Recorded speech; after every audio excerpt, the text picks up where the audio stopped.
I was in the form of my life, and when you're in the form of your life, you keep pushing and pushing, and you want more and you want more, and you're training harder and racing harder. And I worked myself into the ground, backed myself into a corner, and yeah, ultimately I finished the race in 6th position, gutted, and then woke up in the medical tent. I'd had a fit on the ground following the event, and I mean, right up until then, you're still questioning the sport.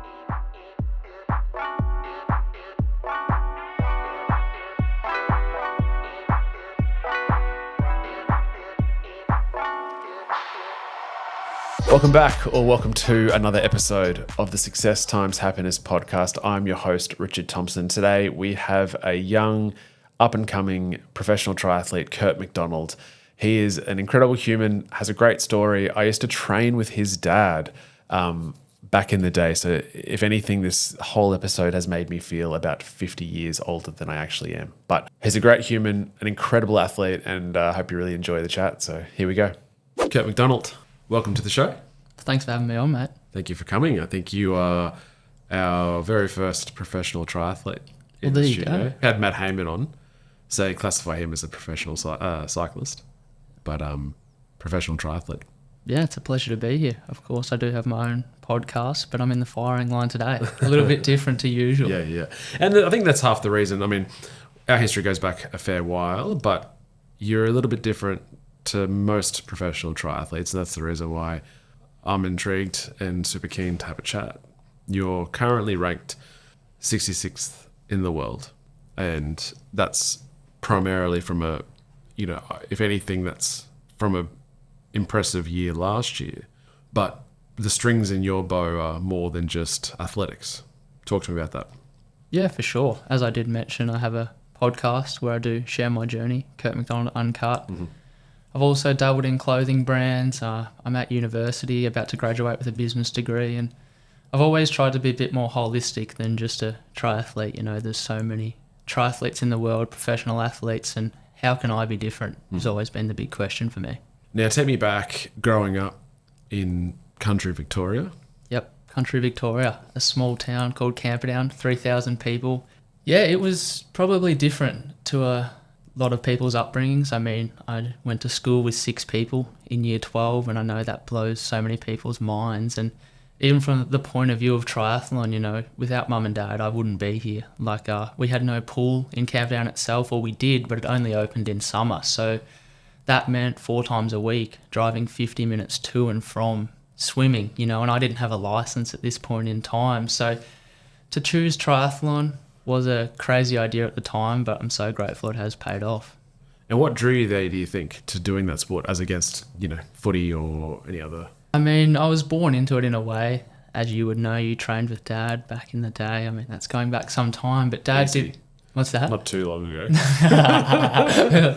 Apologies. Feeling really old. Yeah, sure.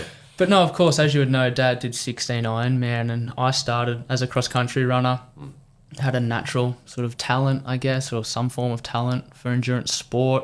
I played golf, I played basketball, I played a bit of football, but I just kept coming back to that high-performance running, and eventually that meant that I gave up the other sports and then naturally transitioned to triathlon. Initially, when I was having some injuries as a runner, it was perfect cross-training, but I fell in love and I haven't left since. Yeah, and so Dad would be driving you to and from, or Dad and Mum would be driving you to the pool 4 times a week, 50 minutes there, 50 minutes back. Yeah, that's exactly. Incredible. Yeah, massive commitment. And I mean, growing up, I guess Dad was my superhero in a way. Like, I saw him do that, so it was nothing to me. But he was my superhero, by the way. There you go. So, yeah. But I mean, behind the scenes as well, now that I'm an adult and have grown up, to see the other side of life, like, nothing was possible without Mum at home, keeping tabs on all of us. So, yeah, I'm a very privileged young man. Yeah, it certainly seems like you grew up in that environment where a team is required. Right? You need to have the people involved to allow you to succeed.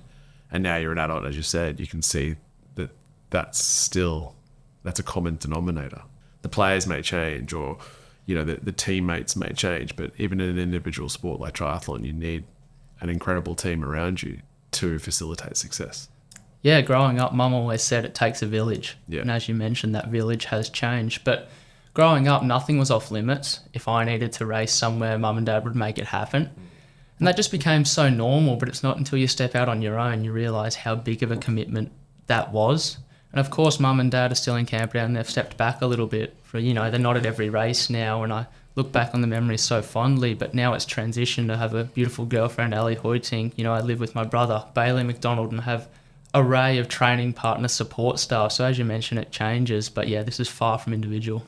So as a relatively young professional athlete in a really competitive sport, how do you view, from the outset, I guess from this chat, how do you view the concept of success, and how do you view the concept of happiness as a professional triathlete? I mean, when I first started triathlon, I probably almost had an unhealthy relationship with success, you might say. It was pretty much a direct correlation that hard work meant I'd win more and that would make me happy. And it wasn't until that was stripped away a little bit when I did stop winning. I had some injuries, some illness, and I've really reinvented myself a bit more now, became a bit more holistic. It's all about the podium for me. I want to win, but there's also so many more factors like building a career, influencing other people, and I think that certainly keeps me on the straight and narrow a lot more now. Yeah, I think you tapped into something good there, in the sense that if you are tied up with the idea of a podium or a win with your happiness, then what are you without it? Correct. And it's a really slippery slope. And like you said, you are only going to experience that and really confront that when that is stripped away, because you're like, oh wait, and I think that's not unique to. I think that's not unique to most riders, in the sense that they go, well, this is who I identify as myself, right? This is who I am as a person. And it might be I'm an athlete, it may be I'm a business owner, it might be whatever the situation is. But if that's the fuel, that's the reason why you're going to be happy in life, then if that doesn't happen, or if that's just stripped away, what are you? And that's confronting, right? Yeah, for sure. And I mean, winning is largely out of your control in a lot of ways. I toe the line with 70 odd competitors, there's 69 people out there to beat me. It's not easy and not always in my control. And I guess in the early days, it was win at all costs. I didn't really care what was in my way or anything. But the minute that was stripped away, and I didn't really realize it until then, it was a little bit empty. I was sort of just not alone. I still had the respect of everyone, but I'd pushed aside a lot of things, whether that be education had been pushed to the side, a touch, friends, family even. So now I'm really conscious of all those things and really making it one big journey. Yeah, right. So take me back there. So going in your teenage years, you're in running, you're in triathlon, you're killing it. Everything you're touching is just, I guess, much more advanced to your competitors. And then injury and illness hits. Yeah, so from between 12 to 16 years of age, I mean, I'd sort of win every race in Victoria.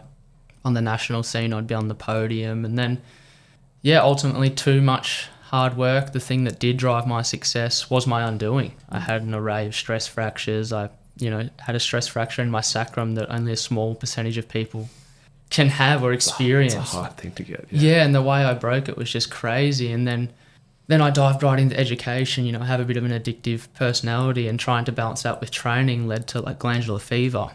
And then you start looking at chronic fatigue, and yeah, it was a whirlwind of events, but I think the success that I experience now wouldn't be the same had I not gone through those things. I mean, to be back on the podium last year, building a full career, you really stay in the moment and enjoy it a lot more. It's not always on to the next thing now. And so because of that delay with injury and illness, for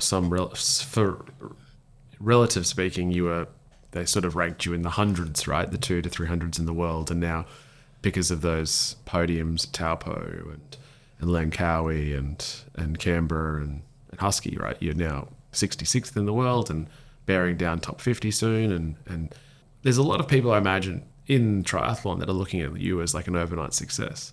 Oh, most certainly. Like, how are you always on this podium?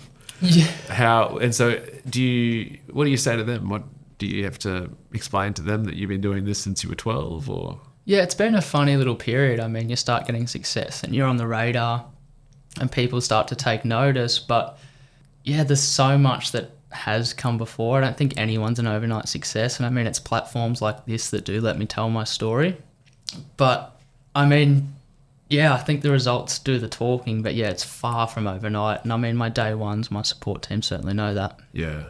What lessons do you think you'll take away from the last 2 years, let's say, from when you were struggling getting consistency and getting the work in and without any results or any sort of feedback loop that you're on the right path here? Or more of the question, I guess, is, were there doubts that this was the way forward for you? Oh, yeah, I questioned what I was doing so often. I mean, I was trying to prove myself in every race, and yeah, ultimately that just doesn't work. Yeah, September last year even, you know, I finished Sunshine Coast Ironman 70.3 and I had a fit following the event. And more than ever, even in that moment, I'm questioning, is this the path forward? Yeah. Talk to me about that. I mean, I was in the form of my life, and when you're in the form of your life, you keep pushing and pushing, and you want more and you want more, and you're training harder and racing harder. And I worked myself into the ground, backed myself into a corner, and yeah, ultimately I finished the race in 6th position, gutted, and then woke up in the medical tent. I'd had a fit on the ground following the event, and I mean, right up until then, you're still questioning the sport. What did the doctor say? What happened? Just an extreme case of fatigue. Right. I underwent some tests and it was all clear, but yeah, right up into that moment, I mean, there's still doubts. And I think the minute that I stopped trying to prove myself was the moment that doors opened again. So you think that even up until September just gone, you were still trying to force it? Yeah, for sure. I mean, I'd had success at Husky. Sure. I'd finished second at Australian Long Course Championships, but you want more and more. When now I feel like I've had some runs on the board that I'm actually as free as ever. I feel like I can start this year. I've proved myself, if that's what you'd like to call it, and whatever happens, happens. I feel like I'm in a much better place now, just having some results under the belt. Well, lessons come then, as I said to you before we started rolling, this idea that what the tools that got you here are not necessarily the tools that need you to allow you to get you there. And if there is, let's say, top 20, what do you think you need to learn more to get to that point? I mean, I've always been a believer that there is no limits. I mean, I've always believed that I can sort of do anything, and I guess it's driving that consistency. I just need more time to develop as an athlete, and then it's just picking apart the small little pieces. The sport of triathlon is interesting, I find, in the sense that, like a lot of things, hard work and consistency go a long, long way. And I don't believe that you can be your gift. Anyone is gifted, right? You're not born gifted. You're born in an environment that can be really supportive of your childhood endeavors. Yes, it's so much better learning how to swim properly, let's say, at 8, 10, 12, 14, and in that environment of squad swimming, than picking it up at 20, yep. Right? And the athletes who struggle in the water would indicate that they've picked it up late, right? And they're just trying to play catch up. If you follow that logic, then isn't it just a matter of time before you do whatever you want to do in the sport? I certainly believe so. Yeah, I think that I just need more time. And then is it just as simple as then just staying the course? Like, do you sit down with yourself and think, okay, those results, this just gone, really good, helps your confidence, helps you grow, gives you time, gives you space, right? But then at some point, there's going to be a period of time where you don't. Or like we said, right, your bare minimum standard now has risen. So maybe at the start of this year, certainly in the medical tent at Sunny Coast, you'd be killing for more podiums.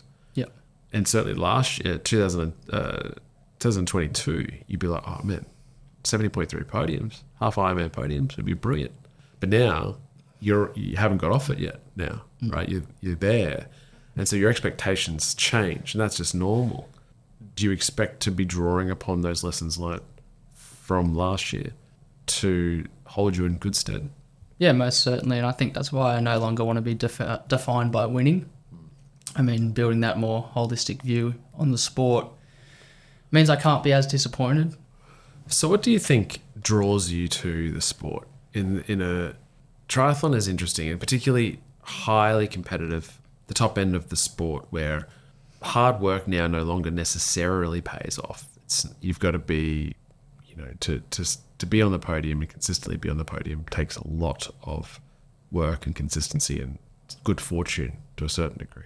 What draws you now to this? I think it's a perfect blend for me. I mean, as you mentioned, the underlying hard work across swim, bike, run, but there's also such variation. You know, it's not like just running where you put your shoes on and head out the door. But I do enjoy the simplicity of that.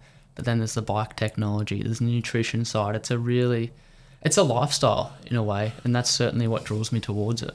Obviously, every day or every other day, you are putting yourself through the work and asking a lot of yourself mentally to get through a certain period of training or whether it is swim, bike or run.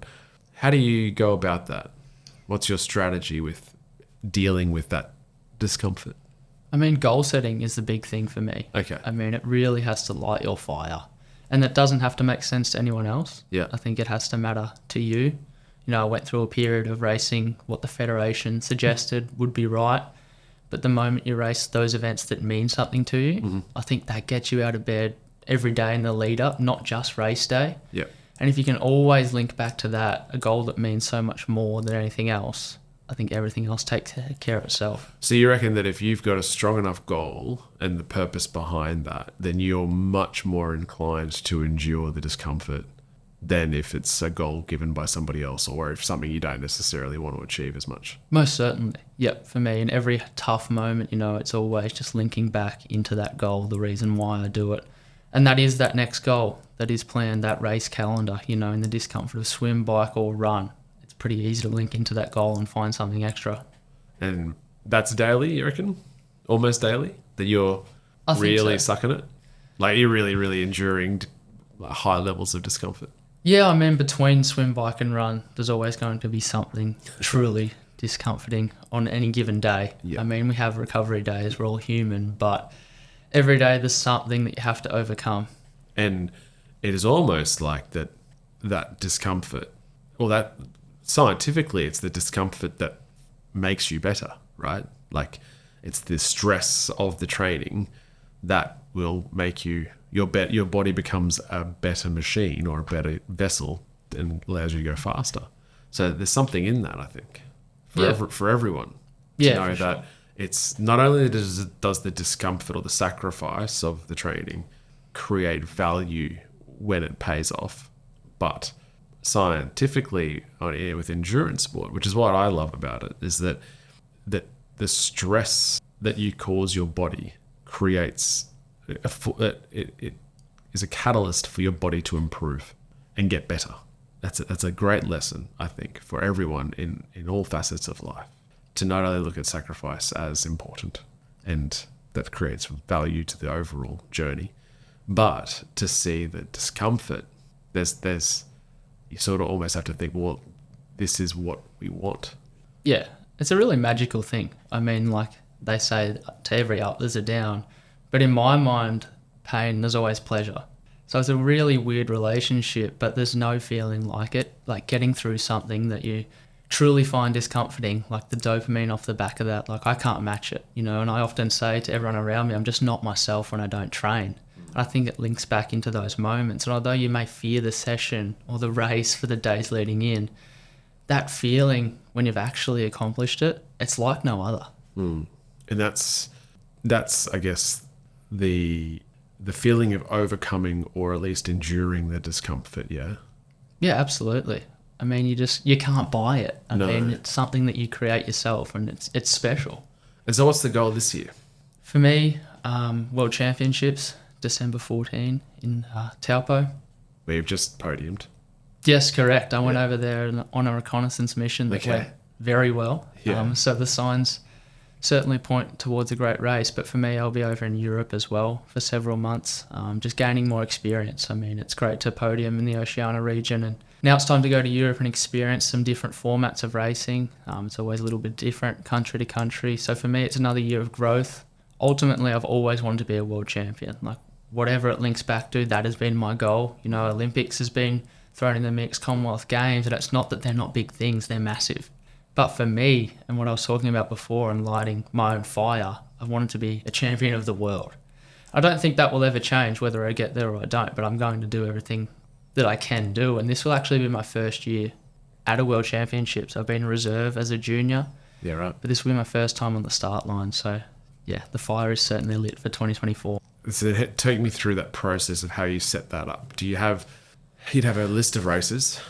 Do you have an expectation of training? Because I guess what a lot of athletes don't do is, a lot of professional athletes don't do is publicly state their benchmarks, but they'd have that privately, right? They'd have, say, there's a set, or there's an amount of swimming that I need to get to, or a level of bike that I need to get to, or this is how fast I need to be able to run 5K, or whatever the case is. Do you have that, or is it a matter of, well, I don't know how good I can be in 11 months' time? So, do you know what I mean? Is it like are the benchmarks a ceiling for your potential, or do you operate that way? Do you go, no, I want to, if I put something down on writing, then I'm going to go after that?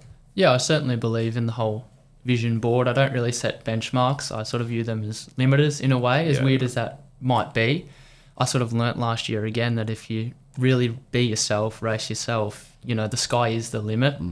So for me, I mean, off the back of last year, I wanted to keep racing. You're in the form of your life, you want to keep racing, but that just ultimately drives the body into the ground. So, like you experienced. Yeah, exactly right. And it takes a good team around you to really bring these things to the forefront. So for me, I really switched off over Christmas, and I probably surprised a lot of people, but I didn't train a lot, but that's in the interest of this year.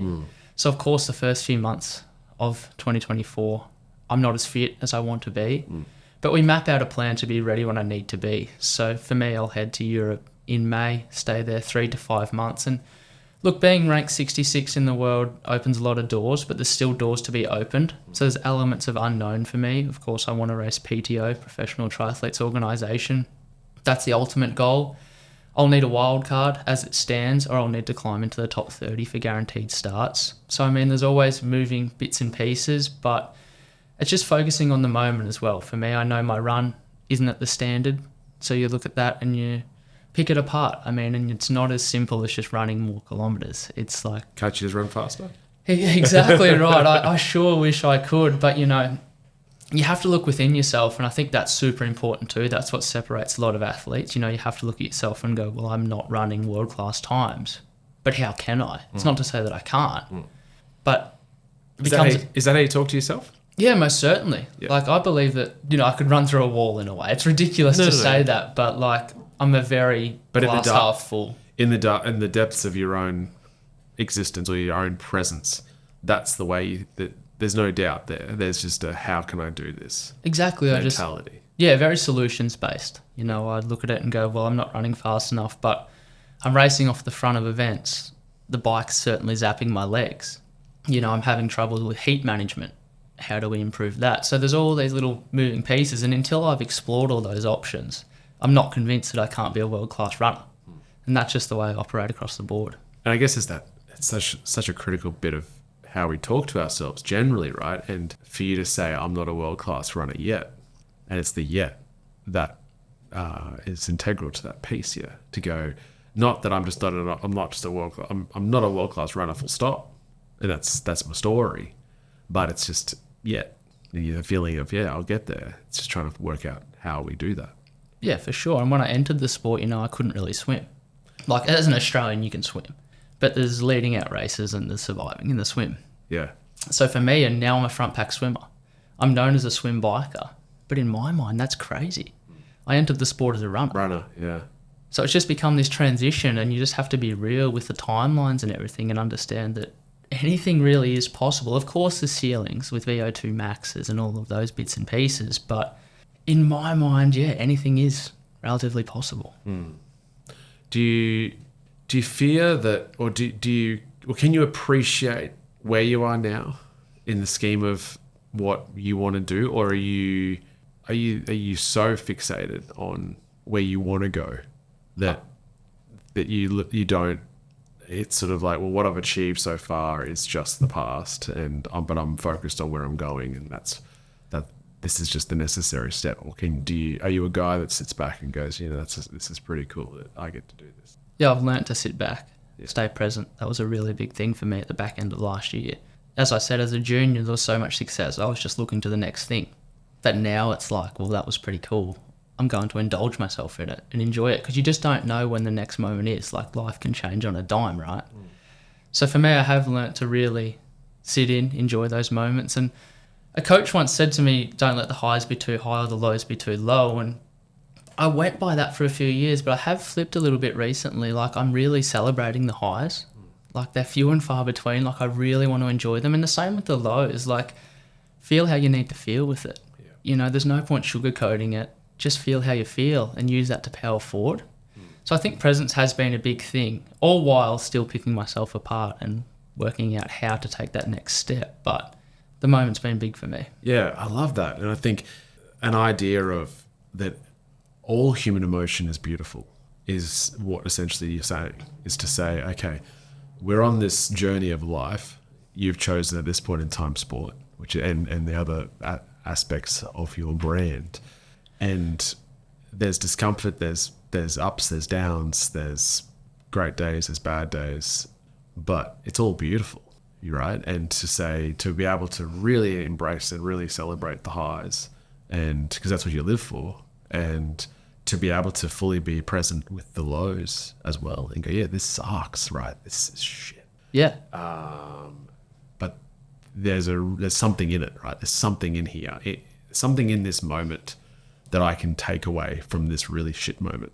Yeah. And there's the gold, right? To be able to say, if you have a race next year or the year after, and to be able to get into the depths and go, oh, I didn't even finish, and I expected to win, and it was a big race, and to be able to go, I feel like a bare skeleton here, but to be aware enough and to be appreciative enough of this moment, because I don't know, I think that there's a lot in the whole human emotion, the whole human experience, right?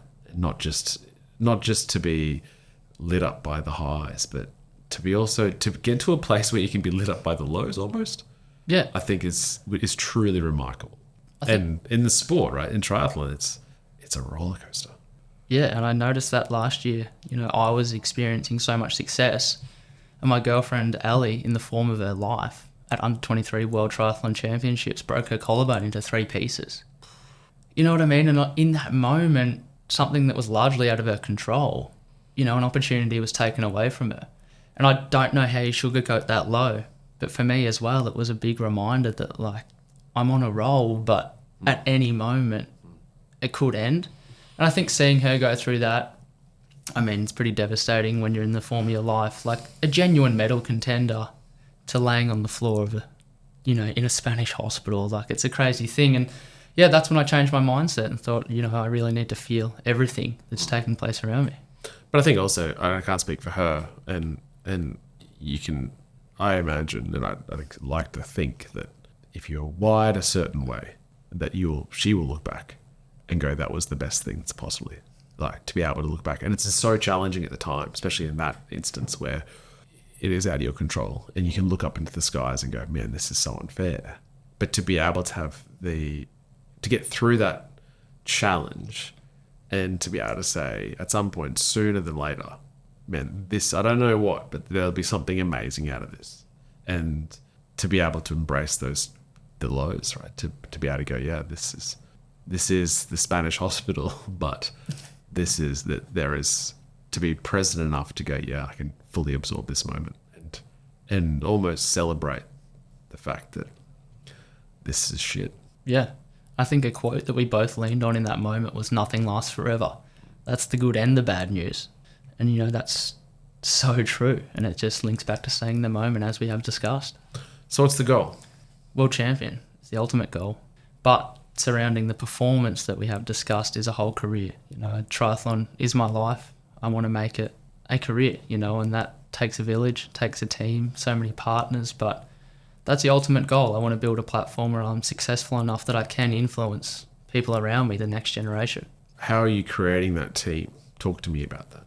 It's growing quite largely, and I'm probably fussy about the people that I do spend time with. I think good people are the foundation to success. Like, my mum and dad obviously are the pillars, but then Ali, my brother Bailey, they're huge. And then I'm quite fussy on my training partners as well. I mean, a bad egg, I guess, when you do come across one. But for me, you always want people that lift you up, and not in a false manner, but you want people that can keep it real with you. And success is a funny thing. I mean, people jump on board a lot, you know. I mean, I'm not against people jumping on the bandwagon. You know, I love support. Like, let's go to the top together. But we have a funny culture as well of people, you know, they lift you up to a point when you actually get there, they want to rip you back down. And that's crazy to me. So it's, important to weed out those people and then just put your trust in those who really matter. Yeah, fine. I think that if you can find people who want you to succeed for you and will do everything they possibly can to see you succeed, is a beauty. Like, you need to keep them close. Oh, and they're few and far between for sure. Like genuine people. Yeah. But when you find them, they're nuggets of gold. Yeah. Talk to me about Bailey. Younger brother. Yeah. He's a professional cyclist. He is. He rides for Bridgelane, UCI Continental team. Yep. Is he going to meet you over in Europe? Yeah, that's the plan. That's awesome. Yeah. I mean, he's a rock star. I mean, talk about influential people. Speaking of good eggs. Exactly. I mean, he's 4 years younger than me, but the lessons he's taught me are just ridiculous. You know, after Sunshine Coast last year, it was all doom and gloom for me. You know, I was in the form of my life and didn't perform. And a 20-year-old kid, I guess, sat me down and, you know, we worked through things together. And I really, really respect that because I know that he'll listen to me as well. You know, it's a real mutual respect and I'm, so grateful for it. I lean on him all the time and his future's certainly bright. He lights up every room he walks into. Yeah, and only 20. Well, yeah. Yeah. Yeah. In a under 23 sort of environment. Yeah. He's got a lot of potential, right? Yeah, absolutely. I mean, his numbers on the bike are world class, to be honest. So, yeah, opportunities will present, and he's fantastic at taking them. So, where do you think he'll go? I mean, his vision, his dream is the world tour. You know, the Tour de France is probably the most common link for many people. But, yeah, time will tell. I think he's played his cards very well so far, and I certainly believe in him. You know, he's a great young kid, so I think the sky's the limit once again. Growing up in that household with Dietz and Lisa, what do you think that their biggest takeaways were? What are your biggest lessons from seeing them as I guess as parents, but them as athlete? Dietz as an athlete and Lisa as the support. I mean, we didn't know how good we had it. You know what I mean? Line up, mate. Yeah. Until we left, you know, mum and dad are empty nesters now. Bailey and I live together in Brisbane. But, I mean, the values they displayed every day, the work ethic was unrivaled. And I think a lot of people will say, like, oh, you're so talented. But I don't know if we come from a pool of talent. I think we just come from pure hard work. Mum and dad have driven that into us from day one. Anything we wanted, we worked for, essentially. And they were super generous. Don't get me wrong, but they're the pillars of our success, like work ethic. And that's gone against me sometimes. We've had to rein that in, but ultimately it has led to success. And as I said, Dad was my superhero in a way, living the dream I wanted to, like doing Ironman and all those bits and pieces. But as you grow up, you realise that Mum was just as much of a superhero. We just didn't at the time recognise that. So yeah, I'm so grateful for the household I did grow up in, and I love going home still. You told her that she's a superhero? Oh, she'll listen to the podcast. No. It'll be official. No, she knows. Yeah. She knows just how much. And I mean, yeah, Mum and Dad are still our biggest fans. Yeah. Yep, highs or lows. They've ridden a full roller coaster with me, and they're not about to jump off anytime soon. No, there's proud parents, and then there's your parents. Like, they're so proud of you both. Yeah, and they do anything for us. Yeah. You know, they sacrifice themselves if we need something, and I just think that's... You talk about what do you do in those hard moments, and you only have to link in as far as that. You know, someone sacrificing so much. Like, they didn't have the opportunity, I guess, growing up to leave the small town of Camperdown, but, you know, when it came to the point, like, should I stay or should I go? You know, Mum said, Kurt, you're living a good life, but are you living a full life? And, you know, I can't help but think they would have loved to experience life outside of Camperdown too, but they never had the opportunity for them to push us to do that and create the lives we had. I mean, so grateful. Yeah. And you can't choose your parents, right? No, that's right. You get stuck with whoever you get stuck with.